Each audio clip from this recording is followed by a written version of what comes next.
നമസ്കാരം. അപ്പോൾ വീണ്ടും ഇന്നൊരു ഭ്രമം വന്നിട്ടുണ്ട്. അതിനകത്ത് നമുക്ക് കാണാൻ സാധിക്കുന്നത് വീണ്ടും ഒരാൾ എവിക്റ്റായി പോകുന്നു എന്നുള്ളതാണ് അല്ലേ.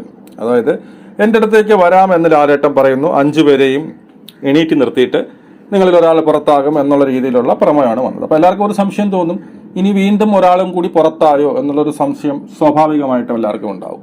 പക്ഷെ ഞാൻ അറിഞ്ഞത് ഇന്ന് വേറെ ആരും പുറത്തായിട്ടില്ല. ഈ പറയുന്ന ഗബ്രി മാത്രമേ പുറത്തായിട്ടുള്ളൂ, മറ്റാരും പുറത്തായിട്ടില്ല എന്നുള്ളൊരു ന്യൂസാണ് എനിക്ക് കിട്ടുന്നത്. നമുക്ക് 100% വിശ്വസിക്കാം കേട്ടോ. അങ്ങനെ ഈ ന്യൂസൊന്നും അങ്ങനെ തെറ്റാറില്ല.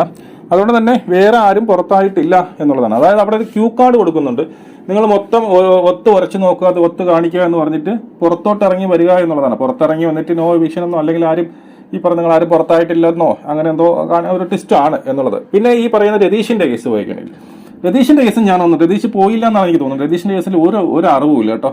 രതീഷ് പുറത്തായിട്ടുണ്ട് എങ്കിൽ ഈ പറഞ്ഞതുപോലെ അറിയത്തില്ല. രതീഷിന്റെ ഒരു കൺഫർമേഷൻ കിട്ടിയിട്ടില്ല കേട്ടോ എന്താണെന്നുള്ളത്. അതിന്റെ ഒരു കൺഫർമേഷൻ കിട്ടിയിട്ട് നമുക്കൊരു പുതിയ വീഡിയോ ആയിട്ട് വീണ്ടും കാണാം. ജയ് ഹിന്ദ്.